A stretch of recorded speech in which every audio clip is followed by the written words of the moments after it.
Hey friends, my new book, Negotiation Made Simple, comes out October 31st. If you pre-order the book, I want you to have 4 special bonuses. The first is the negotiation preparation checklist. The second is access to an interview with Ryan Hawk, the host of the Learning Leader podcast. Third is a group coaching experience where I will be taking questions and helping people deal with their actual negotiations. And fourth is a live webinar where I will teach people how to use the negotiation preparation tool. All of these things are worth like 10 times the cost of the book. Don't miss this deal. All you have to do is to go purchase the book wherever you buy books, and then go to lowrygroup.net/book. And there you can give us information about your order, and we will get these bonuses to you. Be sure to go out and pre-order Negotiation Made Simple.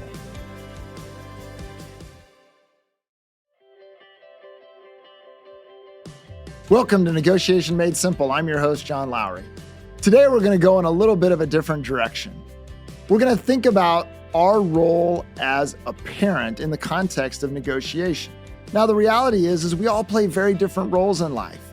And one of the most important roles that we play for those of us that have kids is being a parent.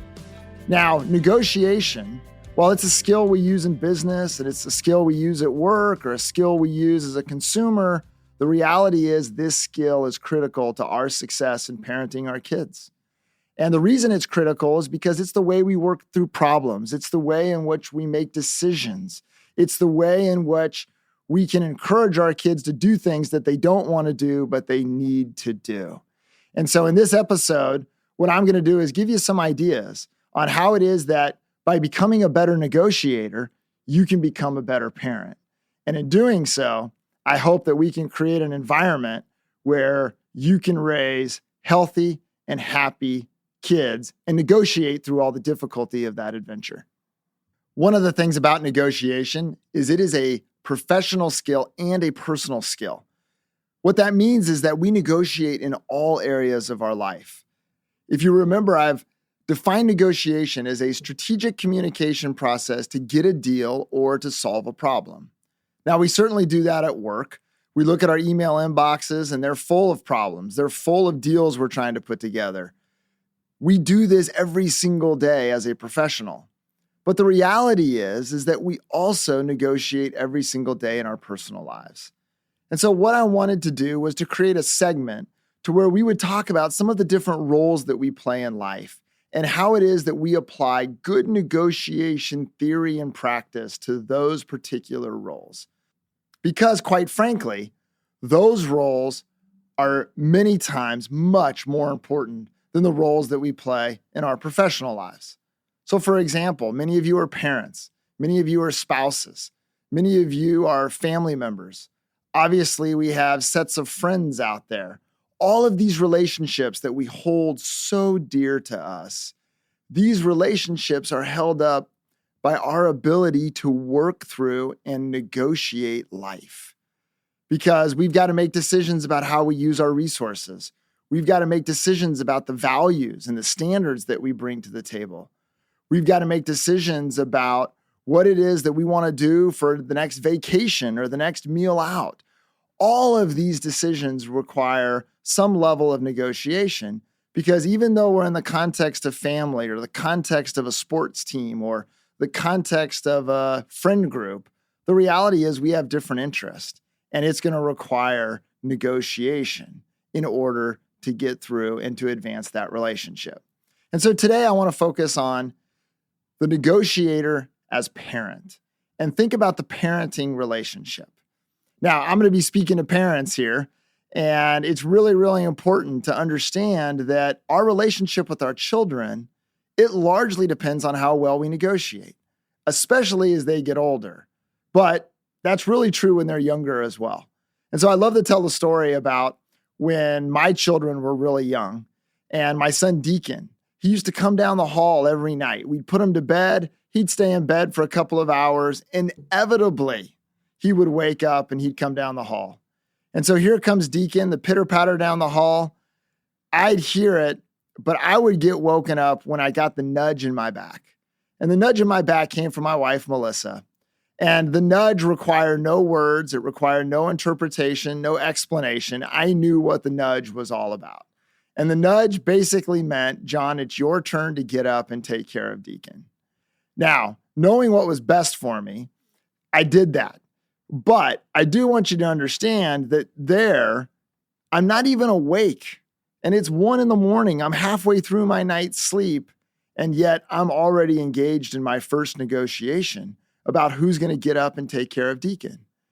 Now, once I decide to do that and I get up to take care of Deacon, I enter right into my second negotiation of the day because Deacon wants to sleep with us. That's the last thing in the world I want. I don't need him kicking me for the rest of the night as he sleeps. So I've got to figure out, how do I get Deacon back to his bed and back to sleep?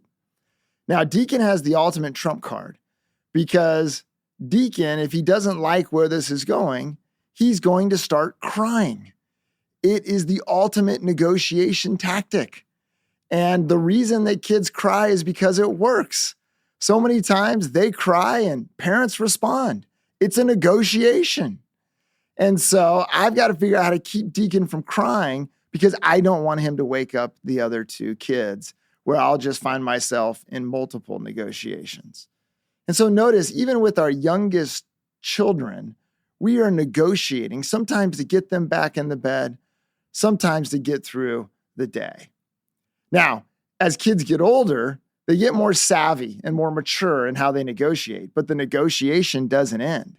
As parents, we've got to think carefully about this and be ready for how is it that we're going to negotiate with our kids. And so much of negotiation applies to this. I mean, I think about the competitive and the cooperative. As parents, you can't always be cooperative because you know better. And there are some things that your kids want to do, especially your teenagers, that just aren't appropriate. It may be a movie they want to watch. It may be a sleepover that they want to have where you're not sure about the parental supervision or whatever the case might be. There are times where you have to say no as a parent. But notice we can't always be competitive with our kids either. We want to be cooperative. We want to have that good relationship and the trust that builds kind of from that cooperation. But at the same time, we've got to figure out how to bring about balance to that relationship. And so we've got to be able to say no. We know what kids look like whose parents have never said no. But we've also got to find ways to where we can get creative in terms of saying yes so that our interests as parents are satisfied. Interests of safety and security and good decision-making and all of those kinds of things, making sure that those are satisfied, but doing so in a way that allow kids to have the experiences and the fun and hanging out with their friends in the way that they want to do. It's a negotiation and it's a balance. I love the story that my late colleague Brian Johnston used to tell about his daughter Courtney. His daughter Courtney she was 15 years old. I think she was a sophomore in high school. She got invited to the senior prom. Now, this was kind of a difficult moment for Brian and Ann because they had this negotiation they knew was upcoming about curfew. And here it was, their young daughter invited to the senior prom. She's going with someone who's significantly older than her. She's going with a group of kids that are significantly older than her. And so they know, though, it's a special night. It's a big night. So they're probably going to have to give something in terms of curfew. But they also don't want to set a bad precedent because they have 2 more proms potentially going forward. And so this is kind of a big moment here in this household. And here comes the time where Brian and Ann get together with Courtney, and now is the time where they're going to negotiate curfew. And so Brian and Ann get together in advance and say, what do you think? What should we do? And they said, well, our curfew is normally 11. It is a special night. Why don't we let her stay out until midnight? That's a good concession. That's a good compromise. Let's see if we can pull that off. Well, they kind of underestimated Courtney. Courtney learned a little something from her dad growing up, and she's a pretty good negotiator. And so they sat down, and Courtney started describing the evening that she had planned with her friends. And she said, yeah, this is what we're going to do. We're going to gather at 3 or 4 o'clock at so-and-so's house. And we're going to do hair and makeup and get dressed and get all ready. And then we're going to go to this park and connect up with our dates. And we're going to have a photographer there and take a bunch of pictures. And then we're going to take the limo over to the restaurant and we're going to have dinner and have a wonderful evening at the restaurant. And then from there, we're going to leave and go to the dance. The dance wraps up at 11 o'clock. And from there, we're going to go to a friend's house and we're going to change clothes and do a big bonfire kind of thing and have lots of fun there. And then after that, we're going to go watch a movie at another friend's house. And then once the movie's over, we're going to take off to the beach and we're going to watch the sunrise on the coast. And then after the sun rises and once it's morning, we're going to go out to breakfast and then we'll come home after breakfast. It'll probably be 8 or 9 the next morning. Now, Brian and Ann were shocked. They were like, oh my goodness, what do we do? So Ann looked over to Courtney and she got real serious real fast. And she said, Courtney, let me make something crystal clear. She goes, you will not be back in this house, not 1 minute later than 2 a.m. Now, Brian kind of looked shocked. He looked over at his wife and his wife just storms out of the room and she points at him and says, don't you say a word. And she goes storming out. Courtney plays it perfectly. And so Courtney, she puts on the act. I mean, she gives her dad the business. She tells him, oh, this is such an injustice. This is so mean. All my other friends get to stay out late. All my other friends' parents know what an important night this is. But you all, this is just so unfair that you're making me get in at 2 a.m. And Courtney goes storming out. Now, my friend Brian, he doesn't know what just happened. He thought this was going to go well. He thought they had a plan.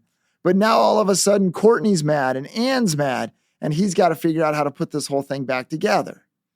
Well, Brian, despite being a very sophisticated negotiator, despite being a college president and holding public office and all these different things, he realized that he got played by his 15-year-old daughter. He got out negotiated because he overheard her on the phone a couple of days later.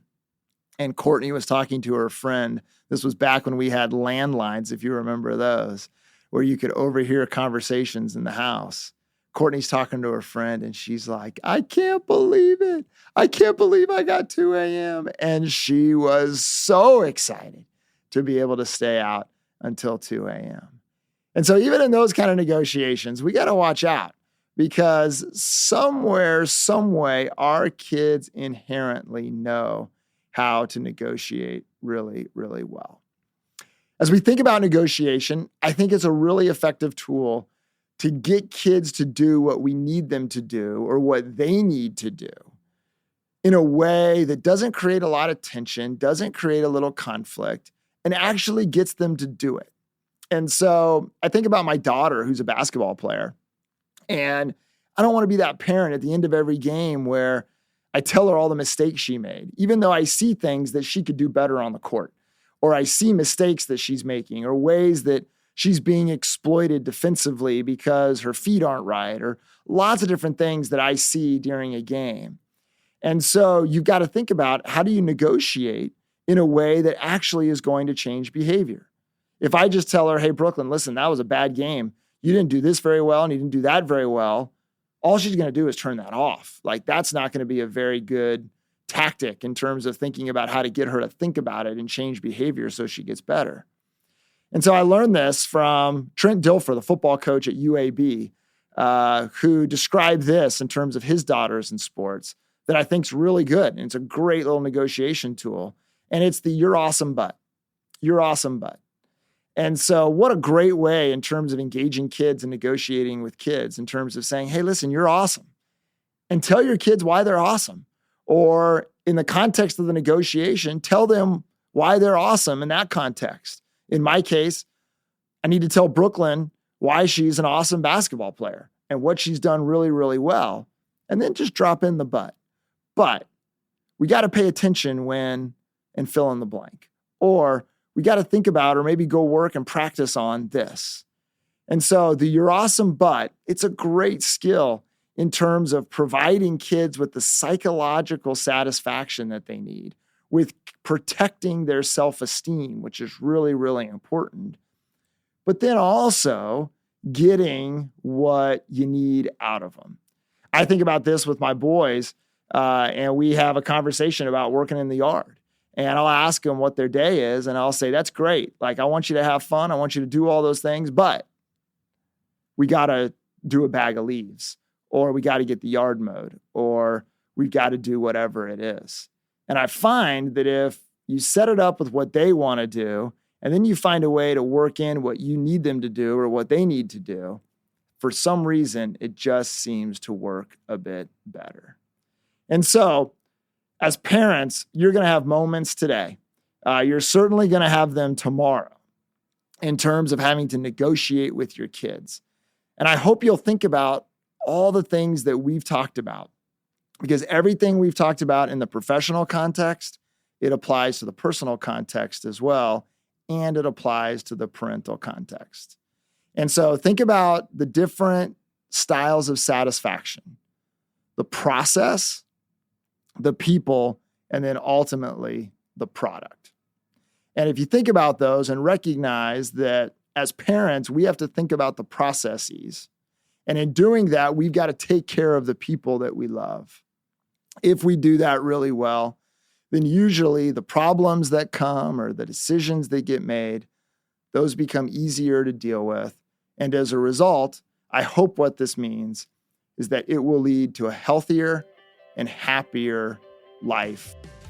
Thank you for joining us on this episode of Negotiation Made Simple. Just wanted to remind you to pre-order Negotiation Made Simple. It comes out October 31st.